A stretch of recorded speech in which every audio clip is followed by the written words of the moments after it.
Hola mis queridos aprendices, ¿cómo están? Espero que estén bien disfrutando con su familia y que tengan un buen estado de salud. Eh, Como lo comentaba antes, dentro de nuestro diseño curricular hay competencias relacionadas con las buenas prácticas de manufactura o BPM. Por lo tanto, este video va a estar relacionado con las diferentes leyes o legislación colombiana correspondiente a los alimentos en Colombia. Es importante que ustedes conozcan la ley. Si no conocen la ley, pues se atienen a diferentes multas, suspensiones y demás procesos correspondientes al desconocimiento. Yo normalmente siempre sugiero que contratemos en nuestros negocios un abogado y un contador por prestación de servicios, de tal manera que se nos ayude o ellos participen en primero la parte legal por el abogado y en la área contable por nuestro contador. Pero ya después de un tiempo, pues ya podemos omitir o ya podemos suplir porque es importante que nosotros también como propietarios adquiramos esos conocimientos. ¿Ok? Entonces, con base a eso les voy a mostrar una pequeña presentación, espero no demorarme, donde ustedes al final tendrán que ampliar sus conocimientos. ¿Qué es ampliar sus conocimientos? Tendrán que leer la norma detalladamente, a ojo de lupa. Voy a compartirles entonces. La presentación se llama Legislación de los alimentos en Colombia. Dentro de las diferentes leyes que tenemos en nuestro país, tenemos que lo que primicia o las leyes más importantes se encuentran en la Constitución política. Por encima de la Constitución no existe ningún otro marco legal. Posteriormente, pues habrán diferentes leyes de orden nacional, decretos en su nivel de importancia, resoluciones y acuerdos circulares. Ese es el nivel de importancia que tienen nuestras normatividades en Colombia. Comenzaremos entonces con la ley novena de 1979, que nos habla todo lo que tiene que ver con el Código Sanitario, donde nos explica en la parte médica, cómo deben ser las condiciones de morgues, de clínicas, hospitales, droguerías. También entonces nos habla de la parte de alimentos, donde entonces entran las plantas de producción, las plantas de sacrificio, restaurantes, entre otros. Entonces la ley sí es un paquete muy grande. Eh, de ahí entonces después de que esa ley, el conocimiento de que debía haber alguien que vigilara que se cumpliera, porque pues la ley está muy bonita y escrita, pero si no hay un ente nacional que vigilara o que estuviera pendiente, pues no se cumplía. Por lo tanto, en Colombia se creó el INVIMA en el año 96, que es el Instituto Nacional de Vigilancia de Medicamentos y Alimentos. Ese instituto vigila y regula que se cumpla entonces la normatividad con respecto a la venta de medicamentos, su uso y a su vez entonces el INVIMA comenzó a fraccionar esa ley novena tanto para alimentos como para medicamentos. Como les dije, vamos a hablar solamente de la parte de medicamentos. Entonces, tuvimos un decreto al siguiente año de ser creado, que es el decreto 3075 del 97, donde es exclusivamente, nos muestran pues las buenas prácticas de manufactura exclusiva para la parte alimentaria. Entonces, dentro de esas buenas prácticas de manufactura, esa sería la, el primer decreto que vamos a ver, que vamos a ir observando, lo vamos a conocer, porque pues en su defecto es el decreto más importante que deben tener conocimiento las personas que tengan negocio de alimentos o deseen colocar uno o montarlo. Eh, Tenemos también el decreto 1575, tenemos la resolución 215 del 2007, donde nos habla de la calidad del agua o las características que tiene. Este decreto pues también lo vamos a ir observando, donde pues nos hablan de la cantidad de microorganismos, la cantidad de cloro, donde nos hablan de incluso el pH que debe contener el agua y pues ciertas condiciones sanitarias para que cumpla para el consumo humano. Tenemos entonces la resolución 2674, que son unos requisitos sanitarios.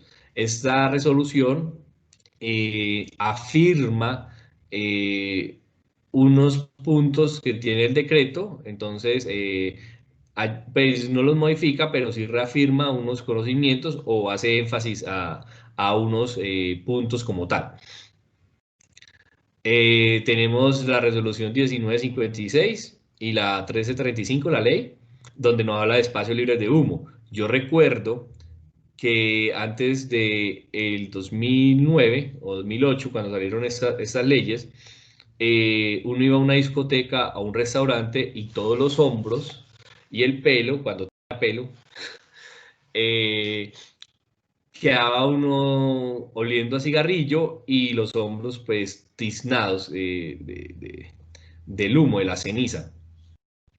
Entonces, ya pues a partir del 2008 se prohíbe el consumo de cigarrillos en espacios cerrados y pues realmente pues no tenemos la dificultad de ser fumadores pasivos. Tenemos entonces la resolución 1164, que es el plan integral de residuos, donde entonces todos conocíamos que se hacían la caneca para vidrio, la caneca para orgánicos, reciclables, inorgánicos, cartón, bueno. Incluso en estos meses hubo un cambio, entonces ya no se siguen solamente tres canecas, esto para ahorrar energía, ahorrar tiempo, pero las tres canecas para orgánicos, una inorgánicos y otra para reciclables, deben ser productos bien clasificados y bien organizados. Eh, Tenemos también entonces la resolución 5109 y a su vez la 288 que nos habla sobre el rotulado de productos. También la vamos a ir conociendo a medida que vayamos haciendo nuestros productos alimenticios y tengamos que colocarle el sticker o el rotulado, donde a su vez pues nos exigirán o nos dirán qué debe llevar o qué condiciones deben tener. Tenemos entonces la resolución 604 del 93. Esta yo siempre le digo a todos los estudiantes que por favor la lean, tengan conocimiento claro. ¿Por qué? Porque esta resolución nos habla sobre la venta de alimentos en las vías públicas. Y muchos negocios comienzan con eso, con vender nuestro producto en la calle. Entonces, en esta resolución nos dirán que debemos pedir permiso a las alcaldías para el uso de suelo, que tenemos que tener agua disponible, ya sea, pues si es agua que corre, no sé, de una casa cerca donde estemos vendiendo los alimentos por medio de tubería o manguera, o tener entonces cierta cantidad de agua almacenada en botellones y esa agua que sea apta para el consumo humano, otras condiciones que tienen que ver con respecto al manipulador y también pues con respecto al cómo se trabajan los alimentos dentro de este carrito de alimentos o como lo estemos colocando, ¿cierto? Y tenemos entonces la resolución 666, donde están los protocolos del COVID. Para los negocios de restaurantes, pues más enfatiza en la 1050, también del 2020, donde pues también los protocolos se amplían un poco más que todo para, bueno, esos protocolos se hicieron para comidas a domicilio, pero pues ya enfatizan más para comida como tal, los podemos ir aplicando. Importantísimo, conozcan las leyes o los marcos legales del manejo de los alimentos. O sea, yo recuerdo cuando estaba trabajando por ahí en el 2003 en un restaurante muy chévere, o sea, o sea, de la High Life así estirado, y yo veía que cada 15 días llegaba el orden de ley y pedía la mascada o la mordida. Entonces les daban siempre su botella de whisky y les daban una paca de cigarrillos. Y una vez le pregunté al dueño, ¿vos por qué le haces eso a ellos? Y me dijo, no, es que así es que tenemos que funcionar, así es que funcionan las cosas. Entonces, eso pues para que no lo cerraran o lo multaran. Entonces, pues, no sé, o sea, yo soy de las personas que pienso que si uno hace las cosas bien y tiene todo al día o cumple, pues no tendría que ponerse a dar esta mordida o a estas personas pues que se quieren de pronto eh, molestarnos de alguna otra manera, por así decirlo. Es como cuando se tiene el carro que está botando mucho humo. Eh, ¿Qué debe hacer uno? Pues llevarlo al taller para que se lo arreglen y no esperar ir en la calle que lo pare algún orden de ley y entonces ya sea que te multe o ya sea que te pida dinero. Entonces, preferiblemente haberlo arreglado mucho tiempo antes de que eso ocurra. Bueno, ¿qué son las buenas prácticas de manufactura o BPMs? Las buenas prácticas de manufactura o BPMs, por así decirlo, serían entonces, manufactura es lo que se hace a mano, ¿cierto? Y las buenas prácticas es que lo que yo hago a mano se haga bien, se haga pues con unos procesos estandarizados o unos procesos higiénicos y se haga bien. Entonces, lo voy a leer textualmente como lo dice nuestra ley. Dice, son los principios básicos y prácticas generales de higiene ¿en dónde? En la manipulación, preparación, elaboración, almacenamiento, transporte y distribución de alimentos para el consumo humano, con el objeto de garantizar que los productos que se fabrican en condiciones sanitarias adecuadas y se disminuyan los riesgos inherentes. Eh, Deben haber por escrito para que sea de conocimiento unos manuales, no sé, donde nos exijan o unas condiciones donde nos exijan que siempre va a haber una buena higiene cuando hacemos diferentes preparaciones y procesos con esos alimentos.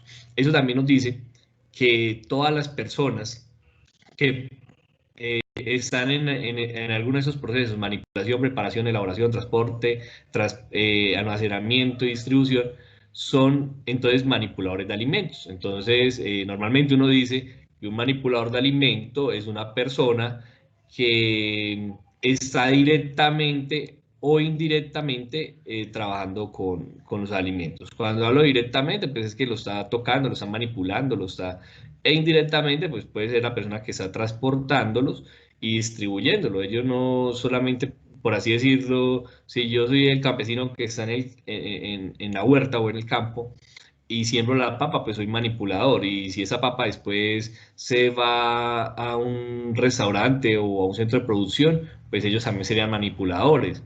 Después pues se almacena y el almacenista, aunque el almacenista coge las bolsas ya de papa ya procesada y las guarda, pues también es manipulador.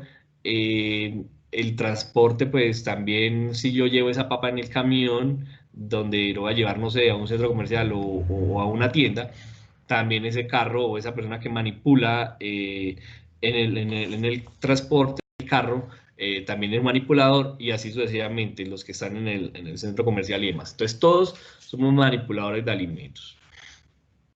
Y a su vez, entonces en ese decreto, pues a todos los manipuladores de alimentos, en el 3035, todos los manipuladores de alimentos deben tener unas condiciones. Que pues también las estaremos leyendo pues, más adelante. Bueno, tenemos que dentro de la manipulación alimentaria existen unos conceptos sanitarios que se trabajan como un semáforo. ¿Cómo así como un semáforo? Sí, a nosotros nos dan en los negocios unos redondetes, unas láminas de pegar con estos colores, verde, rojo y amarillo. Donde pues entonces verde, si lo tenemos pegado en, no sé, en un lugar visible del negocio, si vemos en un lugar visible un círculo verde, este quiere decir que tiene un concepto favorable. ¿Qué es concepto favorable? Que cumple a cabalidad todos los procesos o toda la parte sanitaria del decreto y que no tiene ningún inconveniente. Entonces, que podemos ir confiados a consumir esos alimentos. Tenemos condición condicionalmente favorable, amarilla. No quiere decir que los alimentos de este negocio estén malos. Una condición no favorable puede ser como la norma nos habla de edificaciones o infraestructura, nos habla de utensilios, nos habla del personal.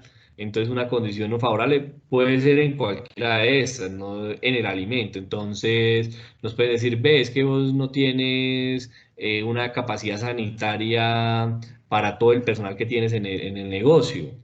Entonces, como no la tiene, entonces una condición no favorable, entonces está condicionado con sello amarillo cuando la mejore o cuando haga el baño, por así decirlo, entonces ya pasará a verde. Eh, Como les digo, puede ser en cualquiera de los ítems de la ley. O sea, a veces, a veces por, no sé, por basuras, porque no las tienen bien almacenadas, puede ser porque no hay trampas de grasa, entonces está contaminando el agua, en fin. Puede ser porque el personal no están certificados en manipulación de alimentos, porque no están haciendo capacitaciones frecuentes. Hay muchos ítems por el cual nos pueden dar una condición no favorable, pero la sumatoria de todos ítems, o sea, las secretarías de salud manejan pues como una lista de chequeo donde aparecen unos porcentajes y según esos porcentajes pues nos darán favorable o no favorable. Y la roja, la desfavorable, es porque no cumplimos la mayoría de los ítems. Es cuando nos dan una condición roja, nos pueden sellar inmediatamente, depende de los ítems que no estemos cumpliendo a cabalidad, o nos pueden dar un tiempo prudente para mejorarlos y volver a solicitar que vengan y nos vuelvan a revisar. Depende entonces de qué ítems o de la lista de chequeo que ellos manejan, cuáles no estamos cumpliendo. Entonces, si tenemos unos conceptos desfavorables, podemos tener clausura temporal, total o parcial. ¿Qué es una clausura? Pues que nos cierran el negocio. Temporal es, no sé, 3, 4 días, una semana, un mes. Total, ya el negocio no funcionó más, o sea, cumplimos lo más malo, los ítems de mayor puntaje que serían los relacionados con alimentos, o sea, que el almacenamiento, la preparación, eh, no son los que, o sea, son los que más mal no fue, entonces nos pueden cerrar de manera total. También tenemos entonces una suspensión. Ando frío, ando frío. una suspensión total o parcial de trabajos y servicios. Esto nos dice entonces que, digamos, yo en el restaurante o en el negocio, pues aparte de eso, no sé, tengo la zona de cocina y la zona de panadería y la zona de bar. Entonces, si nos suspenden un trabajo es que, o una zona, pues digamos que cumplí en la cocina, pero no cumplí en la panadería, entonces nos sellan la parte de panadería, no podemos vender pan, por así decirlo. Y la congelación temporal de venta de productos o objetos. Entonces, vuelvo y digo, entonces cumplo en la cocina, cumplo en el bar, cumplo en la panadería, pero entonces hay un producto, no sé, en la cocina que no cumplen, por así decirlo, los mariscos. Entonces, todo lo que tenga que ver con mariscos no lo puedo vender.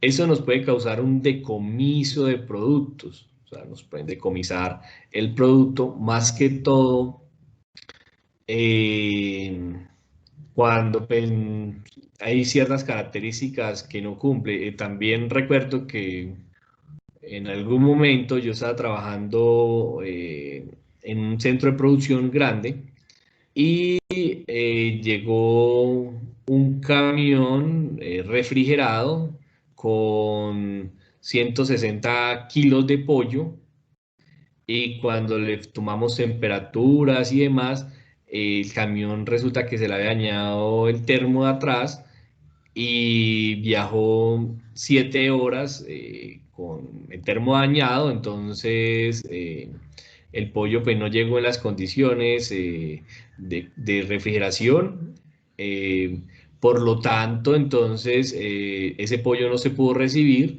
y tocó entonces hacer la destrucción del mismo. ¿Qué es la destrucción? Entonces este pollo se sacaron las canastillas, se le agregaron unos productos químicos y posteriormente se incineró.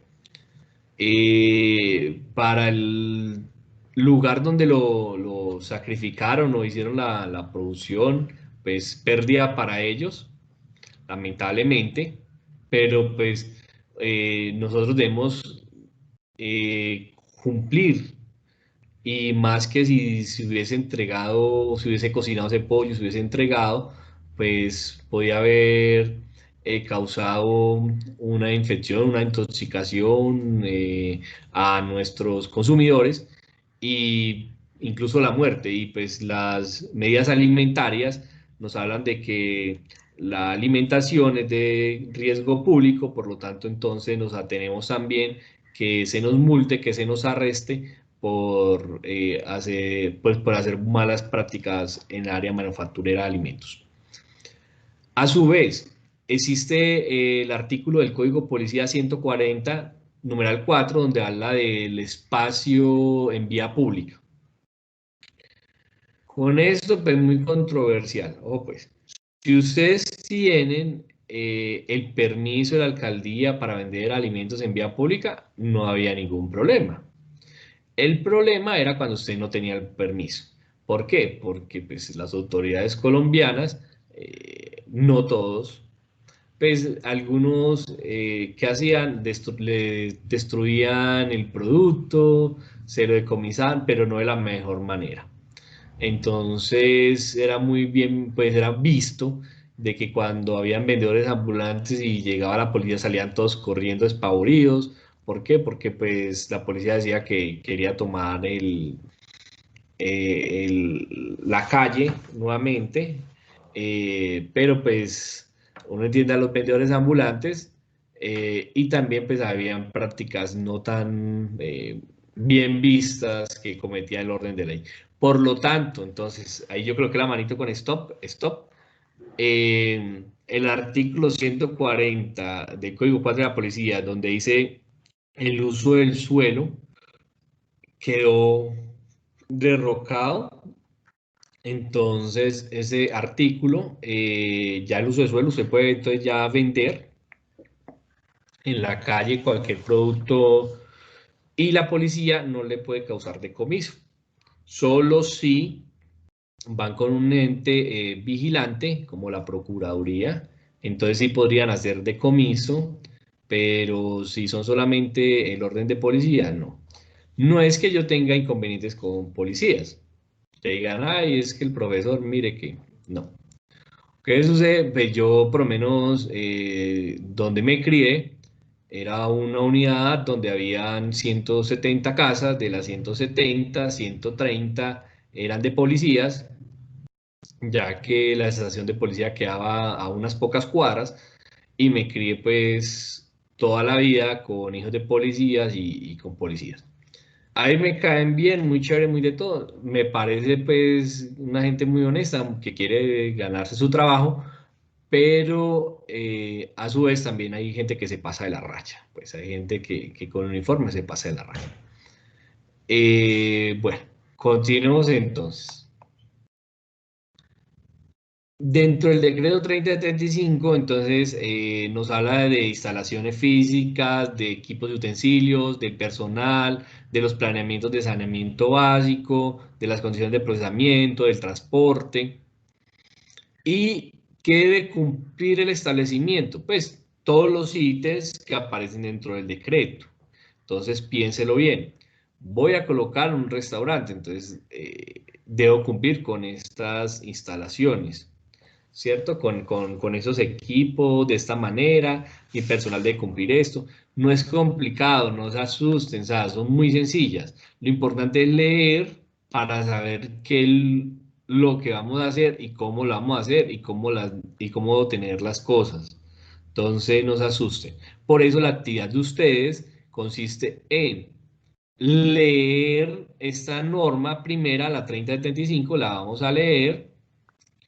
Todas las dudas que tengan, con gusto yo se las voy resolviendo para que entonces cuando tengamos el negocio, pues podamos tener un negocio sin inconvenientes, que cumplan, que yo garantice a las personas que vienen a él que no tenemos ningún problema con respecto a la salubridad y que le voy a vender unos productos inocuos para que los consuman, ¿ok?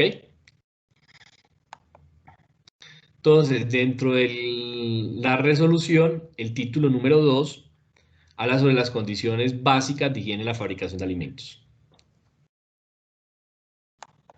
Dentro del título está el capítulo 1, como les dije, edificación e instalaciones. ¿Qué es una edificación e instalaciones? Bueno, la edificación es el sitio donde usted tiene el negocio. Llámese entonces una casa, el garaje, llámese pues un local. Es el sitio donde usted tiene el negocio. Ese sitio debe tener unas condiciones de infraestructura. Entonces, se le recomienda a las personas que lean primero cómo debe ser la edificación y posteriormente, si van a arrendar un local o un lugar, verifiquen que mínimamente tenga esas condiciones. ¿Para qué? Para que si hay que hacer remodelaciones, pues no salgan tan costosas. ¿Sí? Entonces, eso sí, para que lo tengan presente, porque a veces las personas alquilan o arriendan ciertos locales y no cumplen, entonces para hacer modificaciones les salen bastante altas. Las instalaciones, pues las instalaciones nos hablan de separar las áreas. Entonces, ¿qué separa las áreas? Pues yo tengo la área de bar, la área de cocina, la área de baños, la área del restaurante, la de almacenamiento, la área de recibo de mercancías. Entonces, todas deben estar separadas, ¿cierto? Entonces, eso es más que todo lo que hablamos de edificación e instalaciones, pero a su vez hay ciertas condiciones o ciertos subórdenes de la norma. Entonces, ¿qué nos exigen a nosotros? Primero, entonces, como les decía, la ubicación como tal debe estar lejos de focos de contaminación y posibles plagas. Nos piden que los alrededores no hayan basura, escombros ni aguas estancadas. Entonces, a veces alquilamos y resulta que la calle no está pavimentada, entonces tenemos charcos de agua o la calle está pavimentada pero no está a nivel, o el andén pues está con... Bueno, nos toca gastar dinero en arreglarlo, ¿cierto? Nos dicen que las áreas deben estar separadas acorde a la actividad. Entonces, como les decía, todas las áreas, entonces la de salón, la de cocina, la de los baños, la de recibo, bueno, todas las áreas separadas. La construcción debe ser en un material resistente, de fácil limpieza, que impida el acceso y albergue de plagas. Y entonces, si profundizamos más, nos habla este capítulo uno sobre el abastecimiento de agua. Entonces, que debemos contar con suficiente suministro de agua, con buena presión para la área de alimentos y también baños. Imagínese usted que tiene un negocio, no sé, de 40 personas y se fue el agua. Entonces la cocina se le va a llenar de loza, no vamos a tener con qué lavar frutas, verduras, se nos llena de loza. Aparte de eso, entonces los baños sucios. Entonces cuando le pase eso, usted siempre tiene, nos exigen tener el tanque de agua con una capacidad suficiente para un día. Si no lo tiene, entonces ahí son las adecuaciones donde usted debe empezar a mirar cómo está el local para empezar a gastar dinero en mejoras, ¿sí? Yo, yo he visto pues, cuando uno va a negocios que a veces le dicen que vaya a asesorar, lo que vaya y revise, uno le va a encontrar sapos, se encuentra un poco de insectos, o porque hay unos que no tienen tapa, entonces, o la tienen mal puesta. Entonces, sí verifiquen que le puedan hacer acceso, pues, una limpieza periódica y que, pues, que puedan subir fácilmente, o sea, se puedan ir a revisarlo fácilmente. Bueno, sumándole a ese punto, recuerden que por la pandemia del COVID nos exigen ahora también tener agua caliente en el área de lavado para lavar pues la loza. Entonces nos piden tener agua superior a los 70 grados. Las instalaciones sanitarias, entonces debemos tener unas instalaciones suficientes tanto para hombres como para mujeres. En las normas de construcción dicen que por cada 15 personas tener una unidad sanitaria. Entonces, si el negocio tiene capacidad para 40, tendríamos que tener entonces 3 sanitarios para hombres y 3 para mujeres. ¿Sí? Pues, estos sanitarios deberán tener entonces jabón antibacterial, sin olor, también papel higiénico suficiente y sistema de secado de manos. Sistema de secado de mano no nos exige cómo debe ser, entonces podemos utilizar toallitas de papel, podemos tener estos que son de aire caliente, también podemos tener, hay unos que muy chéveres que son de aire caliente con luz ultravioleta, hay otros que incluso con ozono para eliminar todos estos microorganismos. Les presentaré un video de la importancia de tener los baños retirados de las cocinas de los negocios. Muchas personas simplemente deciden jalar la cadena y se van. Acá hay un tema importantísimo, porque si es que las personas que lo han utilizado antes no han jalado adecuadamente la cadena, está científicamente comprobado que todas las bacterias que están en esta taza pueden salir y produce una cosa tan importante que hasta, mire, hasta 6 metros, señora, se puede llevar. Todo se chorrea, todo. Y esto es un problema mucho más serio de lo que uno imagina. Porque ¿dónde están sus cepillos de dientes? ¿No están en una mesita acá? Sí. Hay menos de 5 metros, menos de 3 metros, menos de 2 metros. Eso se contamina cuando uno jala la cadena. ¿De acuerdo? ¿Qué es lo que uno tiene que hacer? Cerrar la tapa. Cerrar la tapa. Y con eso recién jalamos la cadena. Eso, vamos a ver una animación que nos demuestra todo esto. Acompáñeme, por favor. Adelante, señor director, veamos. En este es un baño típico. Miren ustedes dónde están los cepillos de dientes, dónde están las cosas. Acá tenemos el lavatorio. 6 metros redondos es lo que uno puede ver cuando se jala la cadena, porque se hacen micro gotitas de deposiciones, orina, saliva, heces, de todo. Por lo tanto, mire usted, acá hasta el lavadero está contaminado por el simple hecho de no bajar la tapa de su váter. Como conclusión, respetémonos nosotros, respetemos al prójimo, respetemos a nuestra pareja. De eso es lo que podemos hablar. Mil gracias. Gracias, doctor. Los residuos sólidos y líquidos, entonces recordemos que no pueden haber basuras dentro de la cocina. Las basuras deben estar fuera, bien organizadas, con su respectiva tapa, con su respectiva bolsa, preferiblemente si es bolsa de color, para que las personas cuando pasen a recogerla, pues identifiquen qué contiene cada una de estas canecas. Recordemos que se hizo la modificación a la ley y ahora nos tienen solamente 3 canecas de basura. A su vez, debemos contar entonces con sifones, con buenas rejillas, tanto en las áreas secas como áreas húmedas y en la parte exterior de las cavas. ¿Estas rejillas para qué son? Pues si en mi deber debo lavar pisos, paredes y techos, pues hay mucha, pues cae mucha agua y si lavo equipos y todo eso. Entonces es para que no se nos empose en el agua. Entonces en estos sifones grandes o con rejillas, pues primero tienen mayor capacidad de agua, de absorción.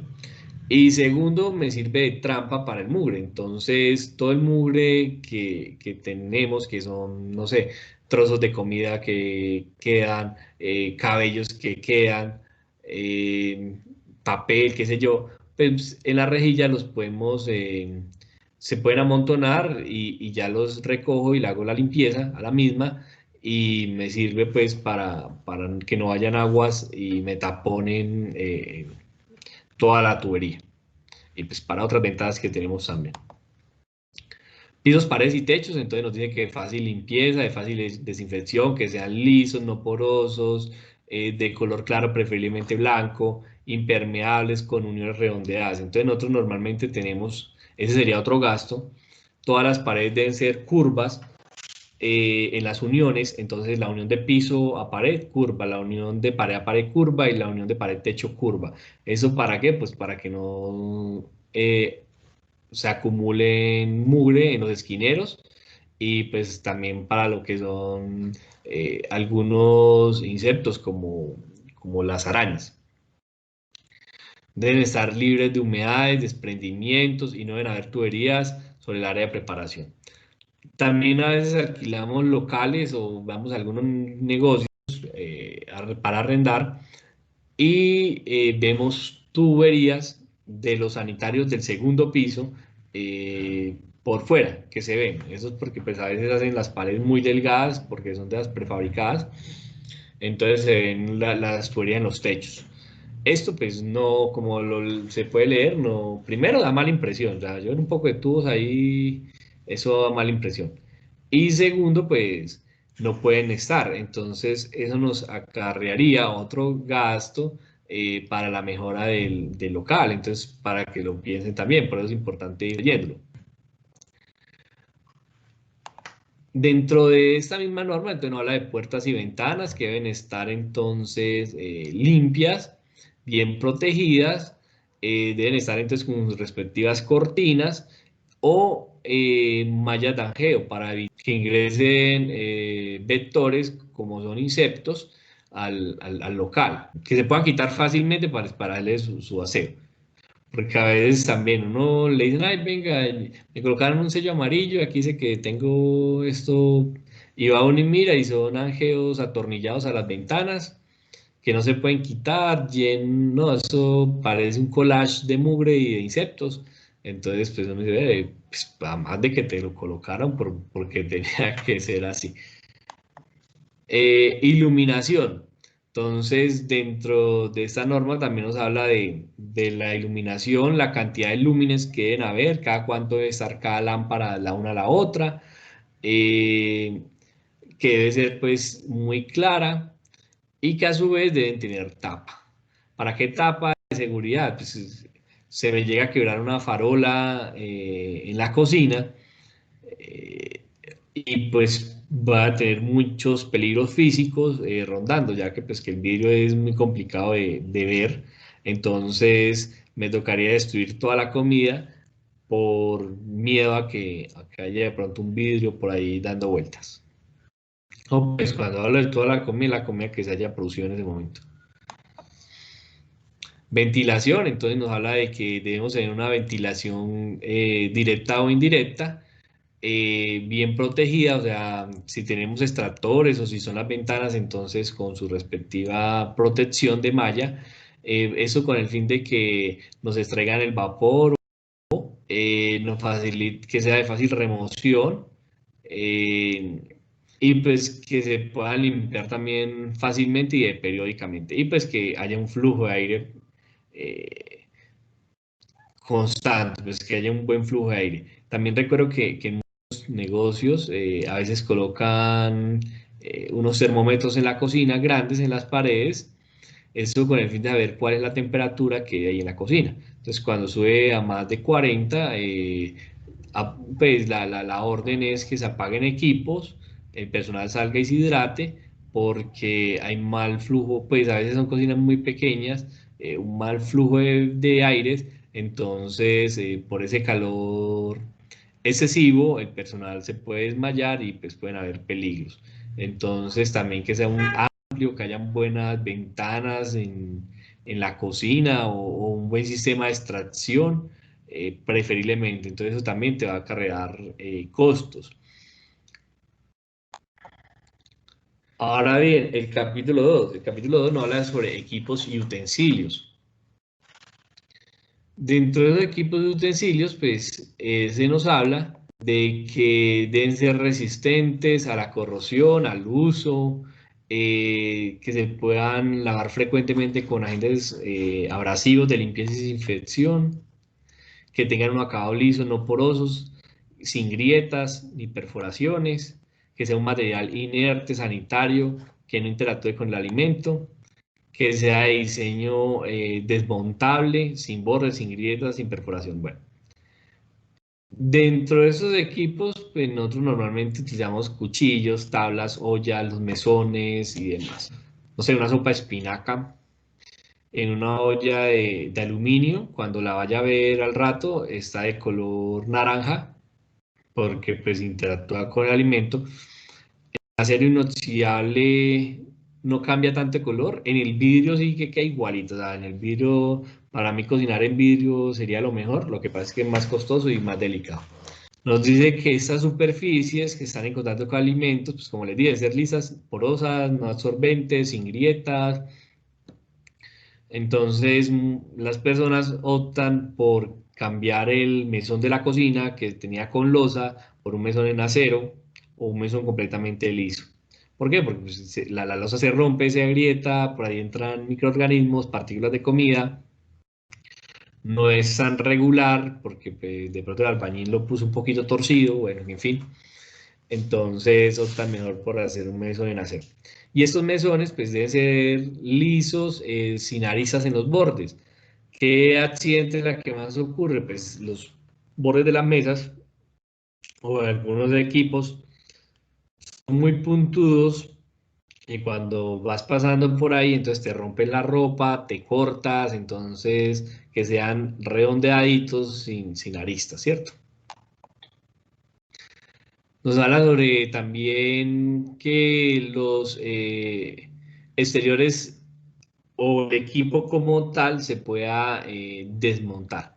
Entonces, si leemos bien, nos dice, ay, que no tenga pinturas, porque a veces los equipos cuando los compramos de segunda nos los venden pintados, entonces esa pintura se cae, puede caer en un alimento, que no tenga tornillos a la vista, entonces, ¿por qué? Pues de la vibración, no sé, una licuadora industrial de esas hechas en algunas fábricas, no caderas, pues, que no tienen ese cuidado de la normativa, pues tienen los tornillos y al vibrar esos tornillos se caen, las arandelas y demás. Entonces, que se puede desarmar fácilmente y se pueda lavar todo. Me les voy a adelantar un poquito, si ven hay una foto de una nevera. Esta nevera entonces está completamente rotulada, donde pues tenemos que hay productos para descongelar, productos preparados del día, productos cocidos, productos crudos, y tenemos las muestras. Bueno, me lo voy a adelantar un poquito. En las muestras, la ley colombiana nos pide a nosotros que todos los días que hagamos una producción, a cada producto saquemos una muestra mínima de 100 gramos. Esto lo vamos a hacer en unas bolsas de sello. Las vamos a infectar con solución clorada o con algún producto que tengan ustedes, no sé, ácidos cítricos, amonios cuaternarios, qué sé yo. Entonces se desinfecta la bolsa, se agrega los 100 gramos, no sé, hoy hice arroz, frijoles, carne mechada. Entonces en cada bolsita le van a agregar 100 gramos de cada uno de estos productos. Se van a rotular y se van a guardar en un área de cuarentena o de muestras. ¿Esto con qué fin? Hermanos, esto le salva a usted la patria en cualquier momento. Resulta, les voy a decir el caso personal, más o menos en el 2010, en un negocio que yo estaba administrando, llegó un señor y nos dijo, ve, yo me intoxiqué con uno de sus alimentos. Me lo comí el día tal, me lo comí el día de ayer y me cayó súper mal. Fue al hospital, bueno, me dijeron que estaba intoxicado, me hicieron lavados, suero y bueno, entonces el señor sí estaba muy mal. ¿Qué sucede? Gracias a Dios nosotros sacamos las muestras diarias, como lo exigen. Estas muestras llaman a laboratorio, donde se descartó que el alimento haya sido preparado, pues lo que lo que le causó la contaminación al señor fue descartado, o sea, no fue por parte de nosotros. ¿Qué nos evitó eso? Una demanda. Usted una demanda, primero, si no tiene muestras, pierde el año porque es la palabra del cliente intoxicado contra usted. Usted ya perdió el año, usted por ahí no puede defenderse.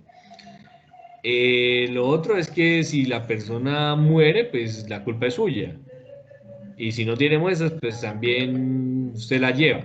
Recuerden que los alimentos se rigen también sobre la ley de salud pública y por ende todo lo que ocurra con la gente a la cual nosotros le vendemos la comida, pues nos acarrea todo eso a nosotros.